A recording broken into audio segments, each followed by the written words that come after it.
Inicialmente, né, quando foi decretado estado de pandemia no mundo, que a Organização Mundial da Saúde decretou, e todos os países tiveram que promover políticas de isolamento social, foi assustador e, ao mesmo tempo, era uma experiência que muitos acreditavam que ia ser uma curta experiência. Nós fomos surpreendidos, né? O LEPET ele iniciaria um processo formativo em 9 escolas da rede municipal. O decreto foi dado no dia 16 de março, né, aqui em Manaus, na cidade de Manaus, e dia 17 seria o início da formação nas escolas. E a princípio era 1 mês, depois passou para 2, chegou ao 3º mês e as coisas começaram a piorar. O Amazonas passa a viver uma onda, inaugura a primeira onda no Brasil, né, de muitas contaminações, de muitas mortes. E isso tudo foi deixando a sociedade inquieta, insegura, com medo. E, em meio a toda essa turbulência, é decretado o chamado teletrabalho, né, o ensino remoto. Um processo que nós sequer conhecíamos, né? Se pensou, se cogitou em ensinar remotamente. Dizer que a gente está preparado é difícil, não? Psicologicamente, assim, a gente vem sofrendo muito por tudo, né? E o profissional da educação, ele é muito atacado. Existe uma incompreensão muito grande da população de achar que o professor não volta porque não quer. Existe, assim, uma incapacidade dos nossos governantes perceberem que essa pandemia é uma coisa, assim, assustadora, não é brincadeira o número de pessoas que estão morrendo, assim, a exposição que nós vamos ter que vivenciar a partir desse retorno, o que, em nome de que mesmo, assim, ontem eu tive insônia, começou. Né? Então, assim, a sua cabeça fica pensando, você fica lendo coisas, você fica vendo os ataques que as pessoas fazem aos professores. Algumas pessoas são compreensíveis, mas, assim, você vai lendo coisas, você vai vendo. Você sabe que é muito absurdo essa precipitação, né? É um absurdo isso. E aí a gente vai tentando procurando o equilíbrio, como a gente tem feito, que não tem sido fácil a vida do professor, não mesmo. Muitos falaram em educação à distância, mas não é educação à distância. Não, o teletrabalho exigiria uma virada pedagógica nos seus modos de dar aula, de ensinar, de avaliar, de estar com os seus alunos e suas alunas. Isso foi muito complicado. Como é que, né, que isso vai ser feito? Em que condições essas aulas vão acontecer? Sabe muito como é que se faz isso, porque a gente negava essa possibilidade. Na escola, na universidade, se tinha uma crença absoluta de que tinha que se ir era pelo presencial e que o resto era o resto, né? Só que agora a pandemia nos jogou nos braços dessa loucura que é a internet. E é por aqui que a gente vai ter que ir, minimamente, para funcionar, né? A gente queria saber como que a escola estava. E aí, todos muito inquietos, a gente não se via mais, não se comunicava mais. Então, o LEPET decidiu, em diálogo com a professora Ceane, da Universidade do Estado do Amazonas, promover o que a gente chamou de conversas impertinentes. Que estava todo mundo inquieto. Como é que é isso? Como Em que condições os professores vão trabalhar remotamente? Que ferramentas serão usadas? Enfim, aí a gente criou as conversas impertinentes e é muito interessante que a gente quis dialogar primeiramente com os professores, as professoras, e nós chamamos professores de escolas, alunas também, as representações sindicais, para a gente conversar. E nessa conversa, a gente viu que estavam todos inseridos ou imbuídos de um mesmo sentimento de insegurança e instabilidade emocional.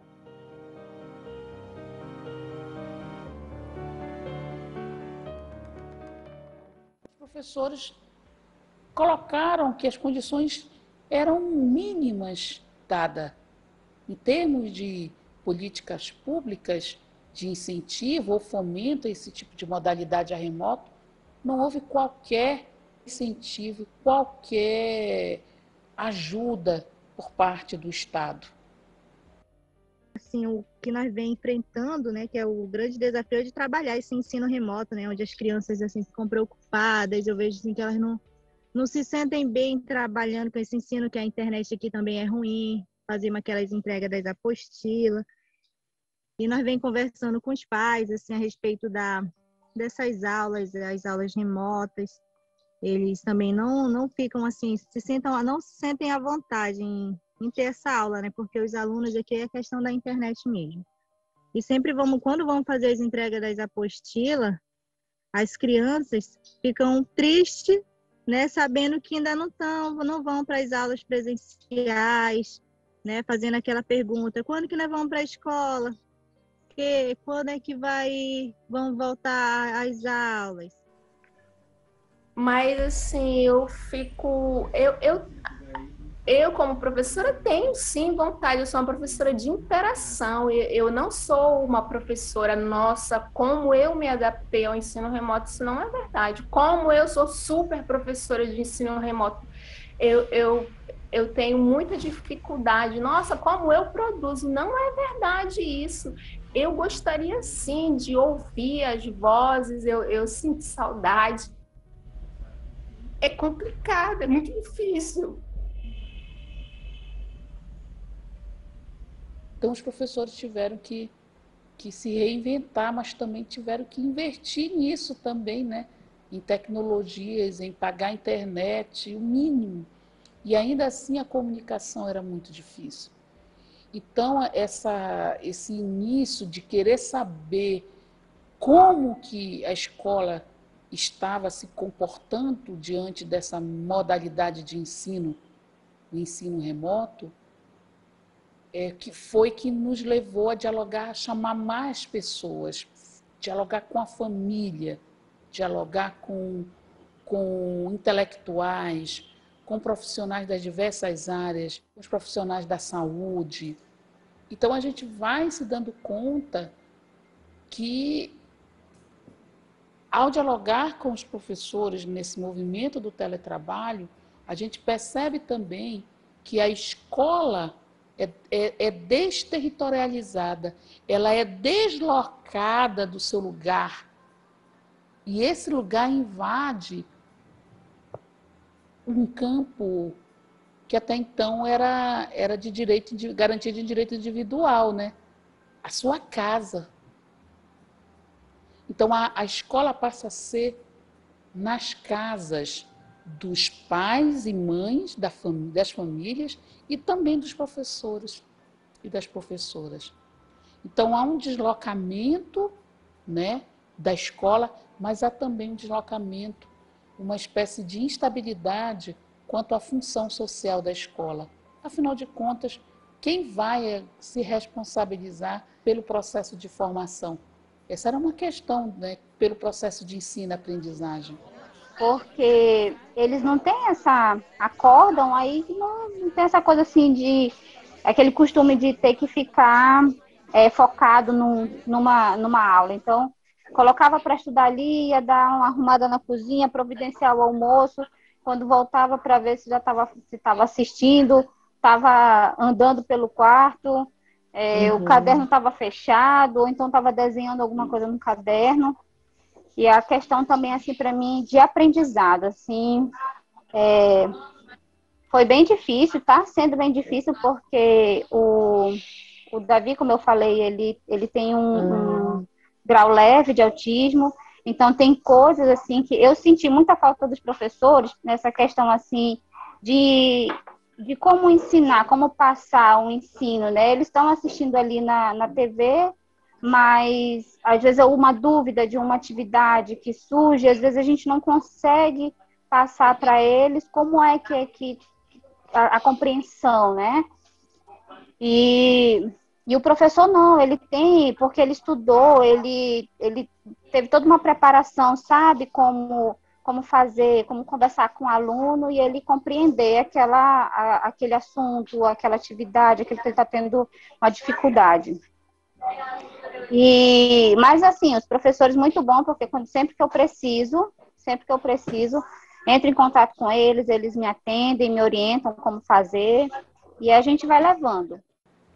Então, essa espécie de descentramento também do processo, desse processo pedagógico e dessa mudança quanto à função social da escola, vai provocar algo muito inquietante, que os seus espaços são mostrados, são postos às vistas para a família, e as famílias também se veem com um espaço que era privado, sendo o lugar da escola, se tornando um espaço público.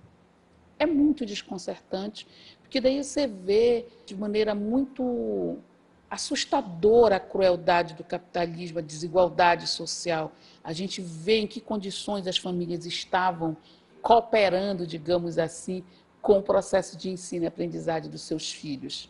Famílias com um celular para 4 crianças, famílias com uma televisão para passar diferentes conteúdos para diferentes séries, né? Níveis de ensino, da educação infantil ao ensino fundamental, anos iniciais e finais. A educação de jovens e de adultos, então, foi um problema sério.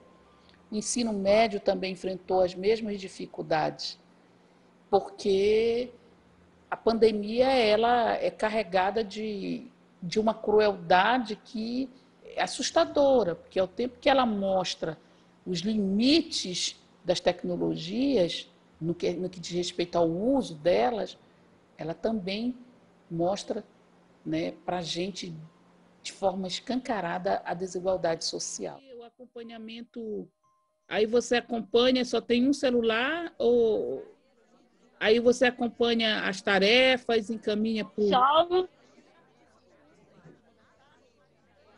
Só um celular, entendeu? Aí, ao invés de mandar para tirar xerox, eu mando lá para a house para tirar xerox para poder fazer as tarefas dos 5. Dos 5 crianças. Nossa. Entendeu? Porque para poder pegar as outras aulas, que eu envio para a house, para poder pegar outras tarefas dos outros meninos, porque eu só tenho um celular. E hoje eu procuro ajudar ele da melhor forma que eu posso, no tempo que eu tenho, porque eu também estudo. A gente agora tem outro celular que a gente pode compartilhar, né? Temos 2 celulares, no caso, temos a TV também. Mas, assim, foi fácil e não foi. Para mim, como formada também, encontrei a minha dificuldade no processo de ensinar, porque ele está sendo alfabetizado agora. Mas por conta, acho que mais do tempo, de dedicar um tempo só para... Porque a gente sabe que a aprendizagem é um processo lento, para cada criança é diferente, né? E a pandemia, ela veio assim para mostrar o quanto que a escola ela é essencial, assim, para a criança estar no meio escolar, interagindo com os professores, com os amiguinhos da sala de aula e aprendendo, né? Então, a gente vê que as crianças já não tinham mais alimentos, a merenda escolar, Os pais não tinham mais onde deixar seus filhos para trabalhar, as mães. As famílias tiveram que ficar em casa e as crianças junto com os pais, com as mães. E uma das faces mais cruéis desse processo é a violência que as mulheres sofreram. A violência contra as crianças aumentou assustadoramente. E isso levou às conversas impertinentes, que a princípio era um ponto de reflexão sobre como é que está a escola com o ensino remoto, ela ampliou o seu alcance, as suas reflexões.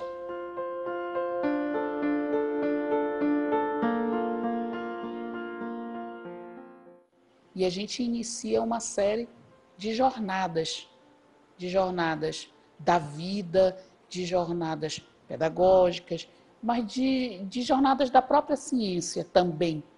Porque daí a gente se viu ali naquele lugar, enquanto um laboratório de ensino, pesquisa, experiências transdisciplinares em educação, se viu no lugar de estar com a sociedade, de conversar com a sociedade, de se manter aproximado com a sociedade e saber como a sociedade está vivendo esse processo. Então, ao longo dessas conversas impertinentes, foram realizadas cerca de 10 jornadas, 10 diálogos com diferentes profissionais da educação, mas da universidade, da enfermagem, da saúde, com estudantes, com as populações indígenas, com dos negros. E aí foi uma jornada bem interessante e instigante. Eu diria que foi uma virada. Eu acho que o Lepete fez uma virada epistemológica no ato de se comunicar com a sociedade por meio das tecnologias. Então, assim, a princípio, a própria universidade não conhecia essa ferramenta. Então, a gente teve que usar de uma ferramenta de transmissão. E qual era a melhor tecnologia, qual era a melhor plataforma, a gente desconhecia. A gente nem sabia de maneira clara e esclarecedora, digamos assim, que o Google Meet tinha essa ferramenta de transmissão. Então, aprender a lidar com essas ferramentas de transmissão não foi uma coisa muito fácil para a gente, né? E a gente, dentro da Universidade do Estado do Amazonas, a gente inaugura essas jornadas usando essas tecnologias. E foi de extrema importância. O professor Luiz Fernando de Souza Santos, que faleceu, inclusive, de Covid, ele dizia que essas conversas impertinentes eram oásis para a sociedade, na medida em que, em tempo de tanta angústia, de tanto isolamento, representava ali um lugar de encontro, né? Então, a gente teve, né, essa possibilidade de dialogar com os povos indígenas. Isso foi muito importante para a gente, porque também esse espaço de conversas impertinentes era um espaço de denunciar também o que estava acontecendo. Dialogar com essas populações foi muito importante porque, imagina, uma população tradicional. A origem da nossa vida, das nossas identidades está nessas populações, né? E a fragilidade com que em que elas se encontravam, a violência, uma nova violência, um novo genocídio estava sendo posto em prática. Aproveitaram da pandemia para invadir as terras, para explorar o garimpo, para derrubar a floresta, algo assustador. Então, as conversas impertinentes, elas serviram para isso. Um outro ponto, a própria questão do feminicídio, né, que acaba aumentando assustadoramente, o que nos levou a conversar com Angela Davis, também nos levou a ampliar ampliar do ponto de vista do alcance, do diálogo com outras pessoas. Então, pensar também o país, né, e conversar com o país, com os intelectuais desse país. Chamamos a Línia Schwartz, chamamos Marilene Correia, Nilda Alves, Jurami Machado. E foi muito importante esses diálogos. Né? Chamamos Ailton Krenak, chamamos Cacá Verá, chamamos, inclusive, a Monja Cohen, porque a gente percebeu que os diálogos impertinentes, ele era meio que um caminho de a gente, de uma jornada que queria essa comunicação com a sociedade e também de mostrar, da gente continuar enquanto universidade, cumprindo com a nossa função social, enquanto lugar que faz ciência e que pensa também a sociedade. Então, tinha essa pegada aí, né, da gente manter esse contato da universidade com a sociedade por meio desses diálogos, mas que a gente chama conversas impertinentes, não eram diálogos impertinentes, eram conversas impertinentes. Mas a gente também pensou durante todo esse processo, e acho que tem muito a ver com a segunda onda. Quando a segunda onda aparece, ela aparece de maneira monstruosa, mais ainda perversa. Porque a segunda onda trouxe mais de 700 mil mortes para o país. E a gente teve que enfrentar isso dando aula. Dando aula. E quando a gente abria a plataforma Zoom para dialogar com os nossos alunos e alunas, a gente não via o rosto deles.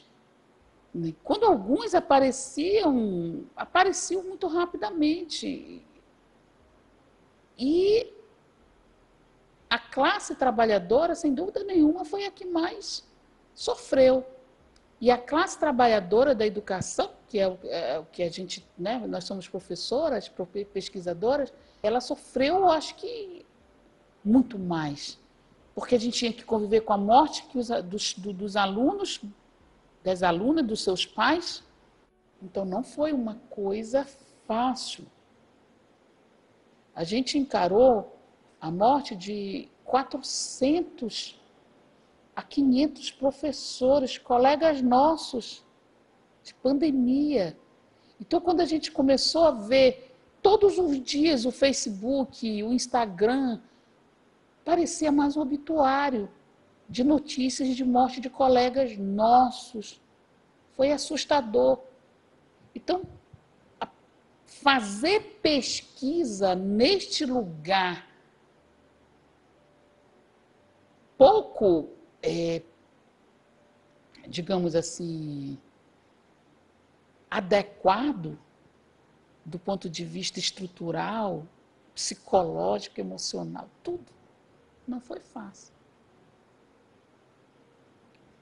Se em 2020 a gente se surpreendeu com a pandemia, 2021 foi uma tragédia para todos nós. Sem precedentes.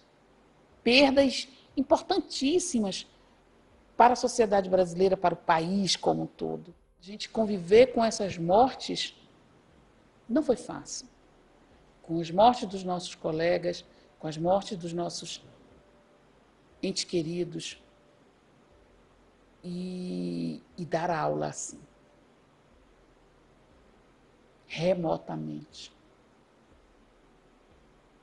Se reinventando nas tecnologias. Eu penso que o LEPET ele inaugura esse processo, né, da gente fazer as lives, mas com responsabilidade. Então, a TV LEPET, ela vai ter, né, esse papel de que não é qualquer tema, que não é qualquer live e não é qualquer pessoa. É algo que tem que ser feito para tocar a sociedade, para se comunicar com a sociedade de maneira ética e responsável. A TV LEPET, ela, com todos os seus operadores cognitivos das tecnologias de audiovisuais, ela vai inserir uma outra estética super importante na nossa relação universidade-sociedade, no nosso diálogo com as pessoas, com os homens nos seus cotidianos, porque usar o celular se tornou uma espécie de aliança com a vida. Parece que o celular era a própria aliança, parece que era a maneira que a gente tinha que estar conectado com o outro. O celular, ele foi essa aliança possível entre os homens e mulheres, entre a universidade e a sociedade. Então, eu vejo que as tecnologias, elas inovaram, sim, do ponto de vista da comunicação, mas não foi para todos. A maioria dos professores davam aula por meio do WhatsApp. De uma situação extremamente precária, extremamente reduzida a praticamente a dados móveis. Alguns pais tinham que escolher entre colocar crédito no celular ou comprar o pão para os filhos. Essa foi o paradigma que a gente teve que viver. Então, quer dizer, você conviver com isso não é uma coisa muito saudável, não tem como não se sentir, não tem como não se tocar, não tem como não se emocionar, e eu me lembrar disso é assustador. Porque você vê as pessoas passando fome. E você vê as instituições de ensino cobrando dos pais frequência, cobrando dos professores frequência, que eles tinham que tirar fotografia, o que eles chamam de evidências, para provarem que estavam no celular, em sala de aula, que a sala de aula é a sua casa, de ter professora que dava aula na lavanderia da sua casa, porque era o único lugar onde ela podia ficar só, porque não cabia mais também duas pessoas, né? Ela ficava na lavanderia. Então, não é uma coisa que muitos acreditaram que a pandemia revolucionaria, teria uma virada pedagógica dentro da escola, que os usos das tecnologias iriam mudar. Não mudou nada, piorou, aumentou a desigualdade social de uma maneira absurda. Então, eu tinha aqui, como formadora, pesquisadora, que estava atuando, né? Não foi uma coisa fácil de lidar. Eu, com meu computador, com meus dados móveis excelentes para comunicação, e ter que ir para as escolas virtualmente. Com o sistema te cobrando, né? O sistema te cobrando qual é o teu trabalho, como é que tu estás fazendo, como é isso? Então, a pandemia, ela não apenas elevou o nosso trabalho a um número absurdo, nós aumentamos a nossa carga horária, nós extrapolamos as 8 horas, as 12 horas e passamos a atender na madrugada pais e mães que só podiam conversar com a gente naquele horário. Para mim, o principal desafio está sendo conseguir manter meus alunos motivados.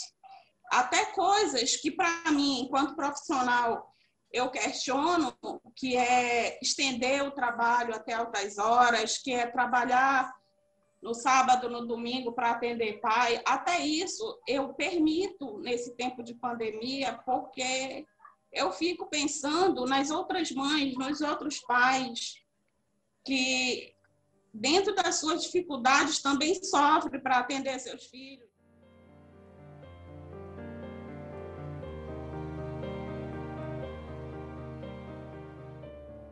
Então, a gente Imagina, eu conheci o início, 16 de março de 2020. E aí a gente chega em meados de 2021, depois da morte de mais de 500 professores e professoras, de colegas nossos, ainda saindo da segunda onda que matou pessoas não só pela Covid-19, mas por falta de ar. Então você vê as pessoas correndo, brigando por conta de oxigênio. Uma verdadeira barbárie, sem precedente, uma barbárie contemporânea.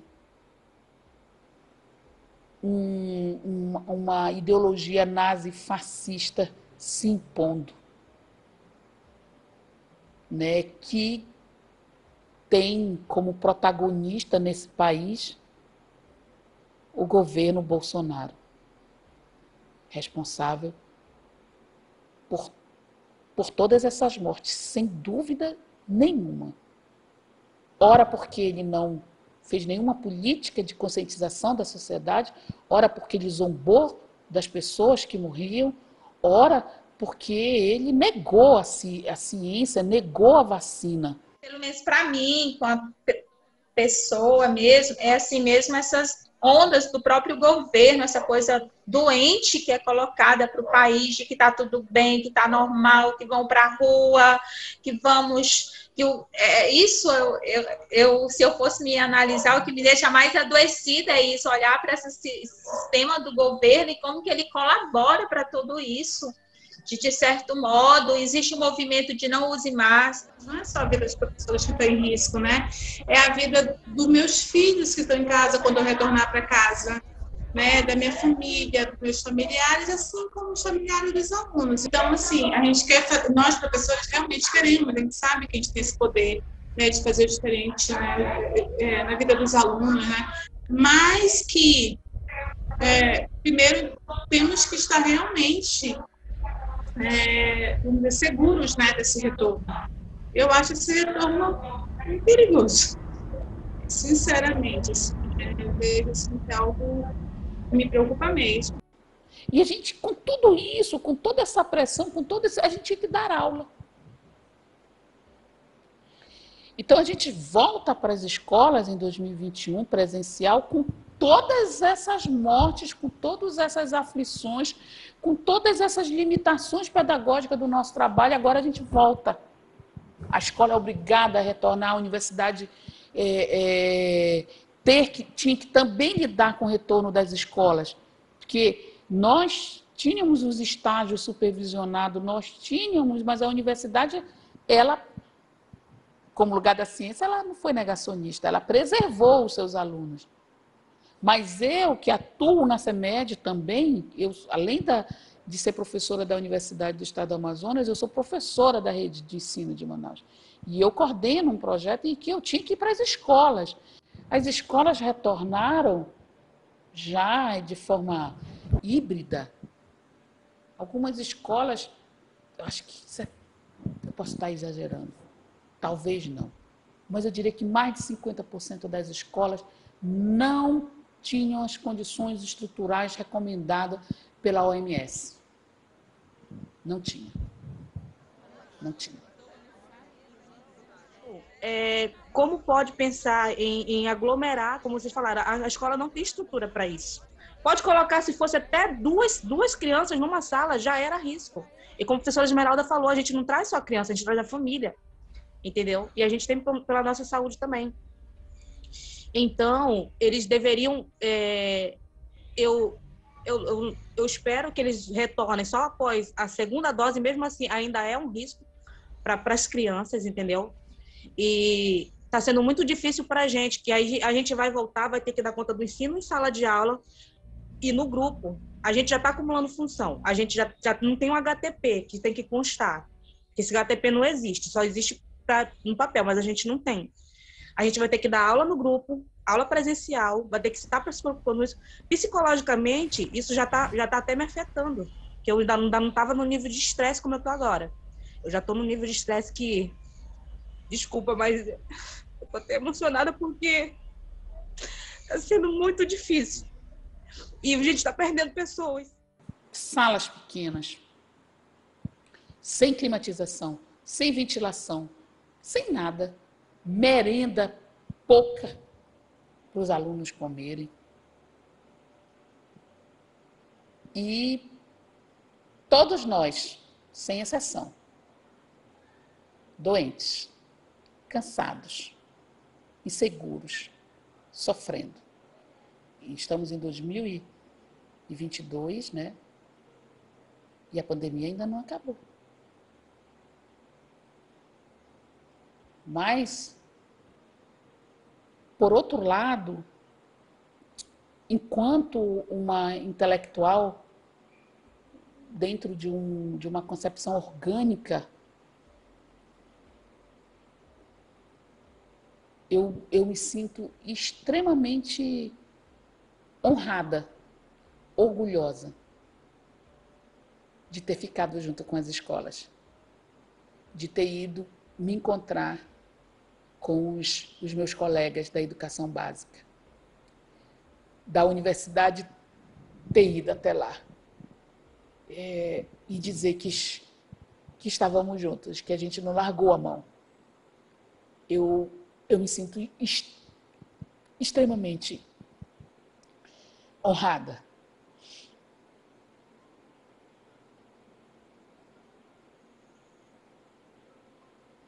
De correr, inclusive, perigo de vida, junto com eles, junto com elas, as minhas colegas, os meus colegas. Porque eles não acreditavam que a gente estava lá.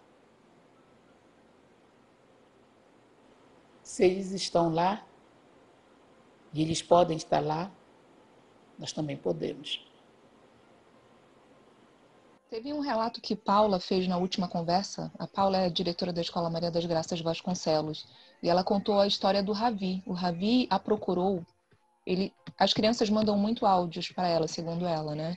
E numa dessas conversas enviadas que foi feita por essa criança, o Ravi, ele disse assim: diretora, eu estou fazendo essas aulas aqui, mas eu não vivi o segundo ano. Ele tem 7 anos. Quando eu voltar para a escola, eu quero recomeçar o segundo ano. Eu não quero ir para o terceiro ano que vem. Então, aí a gente observa o sentimento da criança e o nível de reflexão que ela tem em relação à escola, né? O que ela pensa da escola, né? O que é a vivência da escola, a convivência com os colegas. Porque ele alega assim: eu não convivi com os meus colegas, então eu não vivi o segundo ano. Portanto, ano que vem, quando eu voltar, eu quero estar no segundo ano. Mas a esperança é um exercício contínuo, né? Apesar de uma realidade extremamente perversa, extremamente cruel, com o fazer pedagógico, com os fazeres e saberes docentes, a gente continua lutando, acreditando que a gente podia, assim, sei lá, construir um novo mundo. Eu acho que era muito mais que construir um novo mundo, era encontrar esse mundo. A gente queria encontrar um mundo melhor. E a gente se dá conta que para encontrar esse mundo melhor, a gente tinha que fazer esse mundo melhor. Eu acho que 2022 foi o grande momento desse mundo melhor, quando a gente elegeu o Lula. Porque com a eleição dele, a esperança é recuperada. E com ela, a dignidade humana, a dignidade do povo trabalhador, a dignidade do povo indígena, do povo negro, da mulher, da ciência, da natureza, da vida. na sua inteireza. Perdemos pessoas muito importantes para nós, para a ciência, para a cultura.